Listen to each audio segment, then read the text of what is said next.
საქართველოს სპორტისა და ახალგაზრდობის საქმეთა მინისტრმა ტარიელ ხეჩიკაშვილმა ქუთაისში იუსტიციის სახლის მიმდებარე ტერიტორიაზე საფუძველი სპორტული მოედნის მშენებლობას ჩაუყარა. მინისტრის თქმით, ეს ფაქტი მთავრობის მხრიდან სპორტის გვერდით დგომის არნახული მაგალითია და ბოლო 4 წლის განმავლობაში სახელმწიფოს მხრიდან სპორტის სფეროზე 500 მილიონ ლარზე მეტია დახარჯული. ძალიან მნიშვნელოვანია სპორტის განვითარებისთვის, ქუთაისთვისაც ძალიან მნიშვნელოვანია ამ რეგიონის სპორტული შესაძლებლობების განვითარებისთვის, ბუნებრივია ეს საჩუქარია სპორტული საზოგადოებისთვის. მთლიანობაში 20 სტადიონი აშენდება, უახლოეს ერთ წელიწადში 10 საფეხბურთო და 10 სარაგბო, თბილისში, ქუთაისში და რუსთავში. მე ვფიქრობ, რომ სპორტის შემდგომ განვითარებისთვის ეს არის უმნიშვნელოვანესი, ასევე რა თქმა უნდა სპორტულ დარბაზებს გეგმავთ, ავაშენოთ.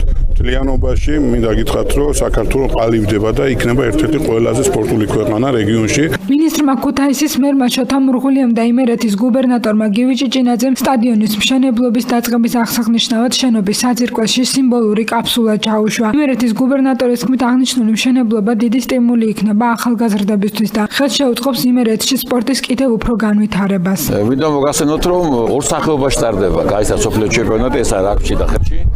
სპორტის სტადიონების გარდა, ესე იგი სარაგბო და საფეხბურთო სტადიონების გარდა აშენდება დიდი სპორტის სასახლე, ასევე კალათბურთელებისთვის და სხვა სპორტის სახეობისთვის და ძალიან დიდი სტიმული იქნება ის, რომ კიდევ და კიდევ უფრო მეტად განვითარდეს სპორტი იმერეთში და ქუთაისში.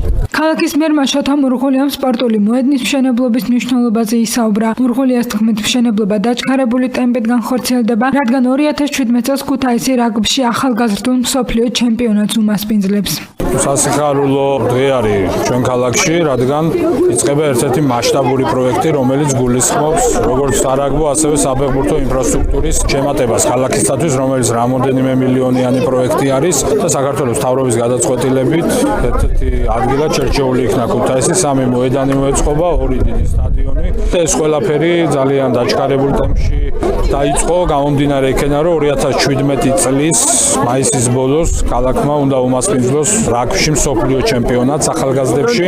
მორაგბე გიორგი ღლუნტი აცხადებს, რომ ეს მშენებლობა სპორტსმენებისთვის დიდი სტიმულია. თავდაპირველად ქონა ძალიან რთული პირობები, მოედანიც არ გვივარგოდა, არც დარბაზი, თუმცა მომავალში კარგი მოედნები აგვიშენდა, სადაც გვიწევს კარგ პირობებში ვარჯიშს და ვფიქრობ, რომ მომავალში უკეთესიც იქნება. ძალიან დიდი სტიმული იქნება, რა თქმა უნდა, იმიტომ რომ პირობები იქნება და თავისთავად ვარჯიშის და სპორტის მოყვარული უფრო მეტი რიცხვი გაიზრდება. სამშენებლო სამუშაოები 2016 წლის ბოლოს დაიწყება და 2017 წლის მაისში დასრულდება. სპორტული კომპლექსები ქუთაისში, თბილისში და რუსთავში აშენდება. 2016-2017 წლებში სულ დაგეგმილია 20 მოედნის მშენებლობა. აქედან 10 საფეხბურთო, 10 კი სარაგბო მოედანი იქნება.